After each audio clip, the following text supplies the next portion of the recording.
Taking for farmers to get their corn crops planted, but with such a wet April and more rain in the forecast, farmers have been on standby. News 18's Krista Henry reports some farmers are not sure how much longer they can wait. This soil at the surface is fairly crumbly. But dig a little deeper and that's what's causing many farmers like AJ Boer to be behind schedule this planting season. It gets just progressively wetter. Boer and his family have been farming in the same location in Tippecanoe County for 149 years.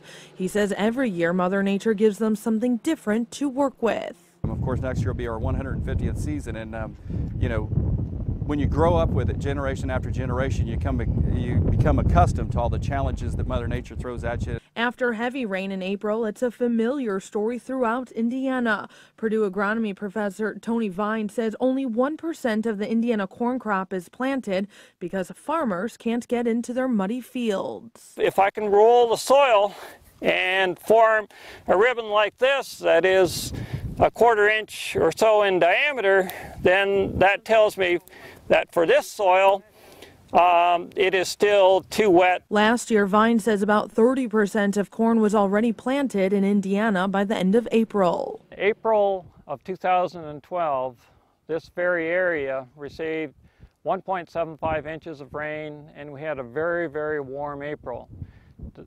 2013, completely different story. Instead of receiving 1 3/4 inches of rain, this area received 9 inches of rain. Our entire lives revolve around the weather when you're a farmer, and the thing is you just presented with different challenges all the time. But Boer says although Mother Nature may not deal out the perfect hand every year, he says it's those challenges that keep him coming back for more.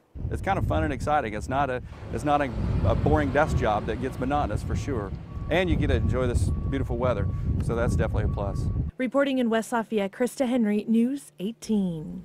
AJ Boer says although they haven't started planting yet, they've already started looking ahead to harvest season. He says with such a wet spring, they'll need to plan on having wet corn during harvest. Farmers typically have until June to finish planting soybeans.